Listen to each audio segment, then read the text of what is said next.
So when you mentioned that you moved to West Michigan, so where were you living before? And was it very much immersed in your own culture and tribe? And or did you go to did you live in the city and or go to a normal high school and all that stuff? I had a crazy childhood, crazy teenage years. So I never did finish school or anything like that. I got my GED eventually. Uh-huh. But I was a wild child. And so when I first moved here, I came from up in the UP, up in Anishinaabe, Michigan. Yeah. And my girlfriend actually came and got me. She said, all right, you're going to come and live with me down in Grand Rapids. Really? I said, okay, let's go then. Because you were probably worn out your welcome in Anishinaabe, was that? No, actually, I was in a treatment center. I was in a 6-month halfway house. Oh, really? Yep. So part of my story is drug and alcohol addiction in the past. And so that was my wild teenage and early 20 years.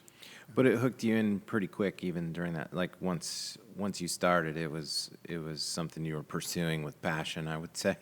Yeah. And then, but it became a problem even in high school, right? Oh, That's what yeah. you're saying. And I started doing this work, stonework, at about the same time. So I started doing this when I was 14. Really? So my mother forced me into a class, and I took it, and I fell in love with it, and been rolling ever since with it. Yeah. But during that time, I went off onto the wild side, and then when I was ready to quit, it was like I had something to do. And so it kind of saved me, too. Yeah. Was because when you quit, you're missing something because of that addiction. Takes a big space in your head. So Yeah. onto the stonework, and then, yeah, it just saved me. Just filled that gap creatively, occupied your time. Yep. Gave you some, I would imagine it gave you some confidence as a person. Oh, yeah. Because you probably, You make a sale, and you feel like a big shooter for a day or two.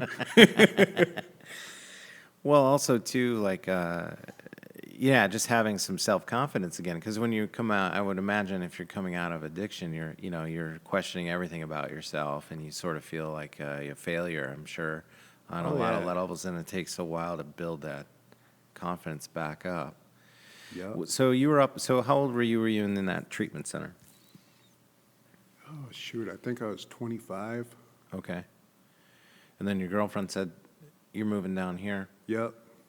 And since then, you've been all right? Yep. I quit. I've been clean for like 21 years. Amazing, man. That's awesome. Yeah. It's been a good life down here. Yeah. And you're still, was that Penny that brought you down here? Yep. Penny brought you down here. Yep. That's she why. did. Grabbed me by my ponytail at the time.